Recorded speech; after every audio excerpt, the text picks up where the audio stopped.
Welcome everyone. Welcome to Reader Online class session. This is me, Professor Shizajid, and today our topic is chemical coordination. Okay जी, हम लोग last lecture में nervous coordination को clear out कर चुके हैं. अब हम लोग अपना नेक्स्ट पोर्शन स्टार्ट कर रहे हैं, वो हमारे पास है केमिकल कोऑर्डिनेशन. तो केमिकल कोऑर्डिनेशन के अंदर जो हम लोग पढ़ रहे हैं वो हमारे पास एंडोक्राइन सिस्टम है. ठीक है जी. एंडोक्राइन सिस्टम अगर आपने स्टार्ट करवाना है so you have to need endocrine glands. आपके पास एंडोक्राइन ग्लैंड्स का होना ज़रूरी है. साथ ही हम लोग कंपेयर करते जाएंगे कि एक्सोक्राइन ग्लैंड्स क्या होते हैं, क्योंकि हमारे पास दो तरह के ग्लैंड्स हैं, एक एंडोक्राइन और एक एक्सोक्राइन. जो हमारे पास एंडोक्राइन ग्लैंड्स हैं, हमेशा याद रखें इनके पास किसी किस्म की कोई नाली नहीं होती. ठीक है, कोई पाइप या कोई डक्ट नहीं होती जिसके थ्रू ये सिक्रीशंस निकालें, यानी इसे हम कहते हैं डक्ट लेस ग्लैंड्स हैं. और ये अपनी सिक्रीशंस निकालते हैं in the form of hormones और सीधा जाके डायरेक्टली ब्लड के अंदर डाल देते हैं और ब्लड के थ्रू ही वो अपने टारगेट एरिया में जाते हैं और जब वहाँ पे जाके इफेक्ट करते हैं. जबकि बिल्कुल इसके उल्ट जो है वो हमारे पास एक्सोक्राइन ग्लैंड है. एक्सोक्राइन ग्लैंड के अंदर क्या होता है कि हमारे पास एक प्रॉपर नाली होती है, उसके अंदर जो है वो सिक्रीशंस जो हैं वो डाली जाती हैं और इन डक्ट्स के थ्रू ही टारगेट एरिया तक पहुंचा जाता है और वहाँ पे इफेक्ट जो है वो शो किया जाता है. इसमें हम एग्जांपल लेते हैं पेंक्रियाज की. हमारे पास जो पेंक्रियाज है ये ड्यूल नेचर है, ये एंडोक्राइन के तौर पर भी काम करता है और एक्सोक्राइन के तौर पर भी काम करता है. अब जो पेंक्रियाज है ये एक जूस बनाता है जिसे हम पेंक्रियाटिक जूस कहते हैं और ये एक पाइप के थ्रू निकालता है जिसे हम कहते हैं पेंक्रियाटिक डक्ट, जिससे आपको यहाँ पे नजर आ रही है ये पेंक्रियाटिक डक्ट. अच्छा, तो अगर ये डक्ट के थ्रू निकाल रहा है इट्स मीन ये इसका एक्सोक्राइन रोल है. एट द सेम टाइम ये कुछ हार्मोन्स भी रिलीज करता है जिसे हम कहते हैं इंसुलिन या ग्लूकागोन और ये सीधा डायरेक्टली ब्लड के अंदर डालता है और ब्लड से फिर जो है वो आगे टारगेट एरिया तक मूव किया करवाया जाता है. तो ये इसका कौन सा हो गया, ये इसका एंडोक्राइन रोल हो गया. तो पेंक्रियाज एक्सो और एंडो दोनों तरह के रोल को परफॉर्म करता है. ओवरऑल हमारी बॉडी के अंदर 20 मेजर एंडोक्राइन ग्लैंड्स हैं और हम इनको one by one read out करेंगे. अच्छा जी, स्टार्ट करते हैं हार्मोन्स. हार्मोन्स क्या है? हार्मोन हमारे पास ग्रीक वर्ड से निकला है जिसके दो मतलब हैं. First one is excitement and second one is setting in motion. Excitement का लेवल या एक्साइटमेंट आपने इस वे में लेना है कि हार्मोन्स हमारे जिस्म के अंदर मौजूद फंक्शंस या रिएक्शंस को नॉर्मल वे में रखता है. ठीक है, और सेटिंग इन मोशन का मतलब ये है कि जितने भी रिएक्शंस हो रहे हैं या जितने भी हमारे बॉडी में फंक्शन हो रहे हैं उनको एक्टिव रखता है. तो हार्मोन्स हमारी बॉडी को क्यों ज़रूरी है? एक तो नॉर्मल फंक्शनिंग के लिए प्लस एक्टिव फंक्शनिंग के लिए हार्मोन्स ज़रूरी है. तो हार्मोन की क्या डेफिनेशन है? It is an organic compound. ठीक है, सारे के जितने भी सारे हार्मोन्स हैं ये सब ऑर्गेनिक हैं, लेकिन इनके स्ट्रक्चर जो हैं वो वेरी करते हैं, यानी कुछ जो ज़्यादा कॉम्प्लेक्स हैं, कुछ जो हैं वो कम कॉम्प्लेक्स हैं. और प्लस ये सीधा जो है वो ब्लड के अंदर डाले जाते हैं और ब्लड के थ्रू ही जो है वो अपनी टारगेट साइट पे पहुंचाए जाते हैं. किसकी बात कर रही हूँ? मैं एंडोक्राइन ग्लैंड्स की बात कर रही हूँ. फिर आते हैं जी हमारे पास कुछ कैरेक्टर हार्मोन्स के कि ये अपने टारगेट सेल को जो है वो इफेक्ट करते हैं. जिस तरह फॉर एग्जांपल हम आप यूँ समझें कि ये हमारे पास एक जगह है जहाँ पे हमने हार्मोन को बना लिया है. ठीक है, अब हमने हार्मोन को बनाया है तो हम चाह रहे हैं कि भाई इन सेल्स तक जो है वो इजीली पहुंच जाएं. तो ये हमारे हुए टारगेट सेल्स. ठीक है, एक ये वाला और एक ये वाला टारगेट सेल. तो बीच में आपको जो रास्ता नजर आ रहा है ये आपके पास है ब्लड वेसल्स. तो हम क्या करेंगे, जिस सेल्स ने हार्मोन्स को बनाया है वो इजीली का पोर कर देगा इन ब्लड वेसल्स के अंदर सिक्रीशंस या हार्मोन्स. वो आहिस्ता आहिस्ता ब्लड वेसल्स की मदद से पहुंचेंगे इन टारगेट सेल्स के पास. कुछ हार्मोन यहाँ पे चले जाएंगे, कुछ सिक्रीशंस यहाँ पे चल जाएंगी. तो हम कहते हैं कि ये एंडोक्राइन ग्लैंड्स हैं या एंडोक्राइन ग्लैंड्स का पाथवे है. तो हम कहते हैं जी इफेक्ट द टारगेट सेल, ये टारगेट सेल्स को जो है वो इफेक्ट करते हैं.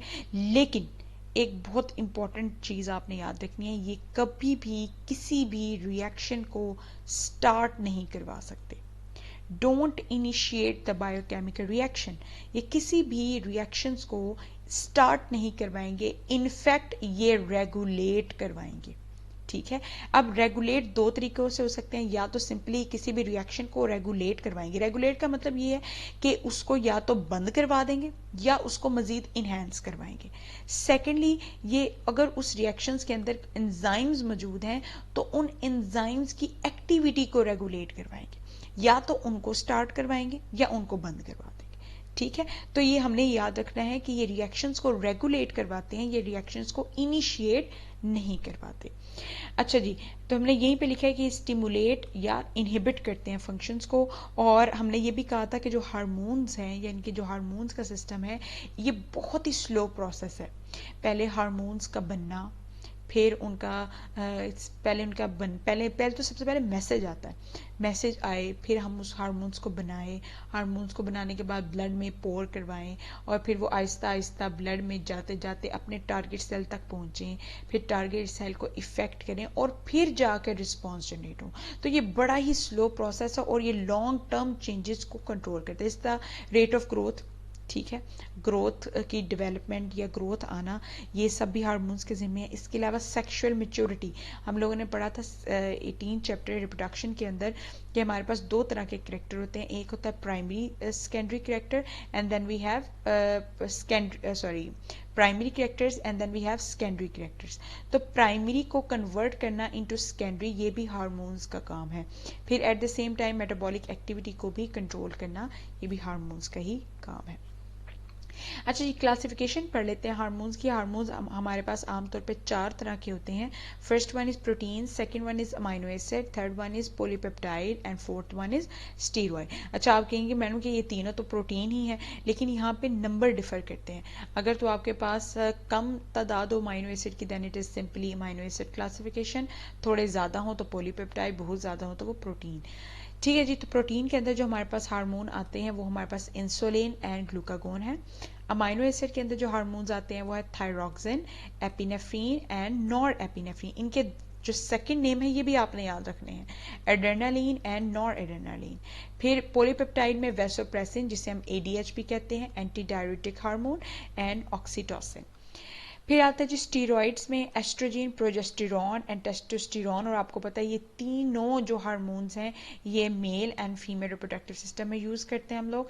एंड देन कॉर्टिसोन, ये हमारे पास एड्रेनल कॉर्टेक्स में मौजूद होता है। आज हम सबसे पहले अपना ग्लैंड स्टार्ट करने वाले हैं, वो हमारे पास है हाइपोथैलेमस ग्लैंड। हाइपोथैलेमस ग्लैंड हमारे पास ड्यूअल नेचर का है, यानी ये ब्रेन के अंदर भी अपना फंक्शन परफॉर्म कर रहा है, eight the same time endocrine glands के अंदर भी अपना फंक्शन परफॉर्म कर रहा है। ब्रेन के अंदर ये नर्वस कोऑर्डिनेशन करता है, और एंडोक्राइन ग्लैंड्स के अंदर ये केमिकल कोऑर्डिनेशन करता है।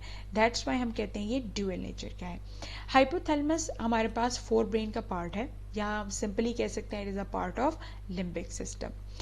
तो हाइपोथैलेमस को बनाने वाले हमारे पास जो सेल्स हैं उन्हें हम न्यूरोसिक्रीटरी सेल्स कहते हैं। तो न्यूरोसिक्रीटरी सेल्स का क्या मतलब है कि ये नर्वस सिस्टम के अंदर भी काम कर रहे हैं, और ये सिक्रीशन में भी रोल प्ले कर रहे हैं, क्योंकि आपको पता है कि जो एंडोक्राइन ग्लैंड्स है ये सिक्रीशन करते हैं in the form of hormones, तो हम कहते हैं दे आर न्यूरोसिक्रीटरी सेल्स। तो चूंकि अभी हम लोग हार्मोन्स की बात कर रहे हैं, तो हम लोगों ने ये देखना है कि हाइपोथैलेमस कौन से हार्मोन सिक्रीट कर रहा है। तो हाइपोथैलेमस सिर्फ दो तरह के हार्मोन्स रिलीज करेगा, ऑक्सीटोसिन एंड एडीएच। अच्छा, अब आपने ये याद रखना है कि जो हार्मोन्स की हम यहाँ पे बात कर रहे हैं, इन ये डिफरेंट जगहों पे बनेंगे, फिर स्टोर अलग जगहों पे करवाए जाएंगे, और रिलीज अलग जगह पे होंगे। जिसका फॉर एग्जांपल हम कहते हैं ये सिंथेसाइज जो है, ये ऑक्सीटोसिन और एडीएच, ये हाइपोथैलेमस बनाता है। इसके अंदर मौजूद जो नर्व के क्लस्टर्स हैं वो इसको बनाएंगे, लेकिन इसको स्टोर कहाँ करवाया जाता है? इसको स्टोर करवाया जाता है पिट्यूटरी ग्लैंड के अंदर। ठीक है, पिट्यूटरी ग्लैंड के कौन सी लोब के अंदर? पोस्टीरियर लोब के अंदर। फिर पोस्टीरियर लोब के अंदर भी कौन सा हिस्सा? नर्व एंडिंग्स के अंदर। ठीक है, तो हम कहते हैं it is synthesize in the nerve cluster of hypothalamus, and it is store in the nerve ending of posterior lobe of pituitary gland. अच्छा, अब आपने यहाँ पे इसे स्टोर करवा दिया है। फिर जैसे ही ब्रेन की तरफ से कोई स्टिमुलस या मैसेज वगैरह आता है, तो वो पिट्यूटरी लोब को भेजा जाता है, और फिर इधर से ही जो है वो रिलीज करवाया जाता है। तो अब आप देखें कि हम बना कहाँ रहे हैं, हम स्टोर कहाँ कर रहे हैं, और रिलीज कहाँ से हो रहा है। ठीक है। अच्छा, हाइपोथैलेमस का काम ना सिर्फ जो है वो हार्मोन्स बनाने में है, एट द सेम टाइम ये कुछ रिलीजिंग और इनहिबिटरी फैक्टर्स को भी बनाता है, जो ब्लड के थ्रू ही जाते हैं और जाके किसको इफेक्ट करते हैं? पिट्यूटरी ग्लैंड को। तो ये किन किन को जो है वो बना रहा है? We have regulate the secretion of growth hormones, ठीक है, ट्रॉपिक हार्मोन्स एंड प्रोलैक्टिन। तो जो ग्रोथ हार्मोन है इसके लिए जो फैक्टर बनाया जाता है वो रिलीजिंग फैक्टर, जिसकी वजह से ग्रोथ हार्मोन ज़्यादा रिलीज होता है। और जो ट्रॉपिक हार्मोन है, ट्रॉपिक हार्मोन का मतलब क्या है कि एक ग्लैंड से एक हार्मोन निकलता है और वो दूसरे ग्लैंड को इफेक्ट करता है। तो जहाँ पर भी लफ्ज ट्रॉपिक आ जाए इसका मतलब समझ लें कि ये एक हार्मोन है जो एक ग्लैंड से निकल रहा है और दूसरे को इफेक्ट कर रहा है। तो ये कहाँ से निकल रहा है? ये हाइपोथैलेमस से निकल रहा है और इफेक्ट कौन सा ग्लैंड को कर रहा है? ये पिट्यूटरी ग्लैंड को कर रहा है। तो हम कहते हैं जी ट्रॉपिक हार्मोन है। इसके अंदर आगे फर्दर दो हार्मोन्स आते हैं, TSH यानी thyroid stimulating hormone, and then we have ACTH adrenocorticotropic hormone. तो इसके लिए भी जो हमने फैक्टर बनाया वो भी रिलीजिंग फैक्टर है। फिर है जी प्रोलैक्टिन। प्रोलैक्टिन के लिए जो फैक्टर यहाँ पे जुड़े वो है इनहिबिटरी फैक्टर, यानी जब प्रोलैक्टिन की तादाद ज़्यादा हो जाती है, कंसंट्रेशन ज़्यादा हो जाती है, लेवल हाई हो जाता है, फिर इनहिबिटरी फैक्टर रिलीज किया जाता है जिससे प्रोलैक्टिन की कंसंट्रेशन को कम किया जाता है। ठीक है जी, ये इमेज आपके बुक के अंदर शो की गई है जिसके अंदर कनेक्शन दिखाया गया है पिट्यूटरी ग्लैंड और हाइपोथैलेमस का, कि हमारे पास न्यूरोसेक्रेटरी सेल्स हैं और यहाँ पे आर्टरीज हैं, देन यहाँ से जो है किस तरह सेक्रीशंस जो है वो अंदर आ रही हैं और किस तरह सेक्रीशंस जो है वो बाहर जा रही हैं। ठीक है जी, इसको बनाने की ऐसा ज़रूरत नहीं है, इसको अच्छी तरह रीड आउट कर लें, समझ लें, एंड दैट्स ओके। ओके जी, थैंक यू फॉर लिसनिंग। अल्लाह हाफिज़।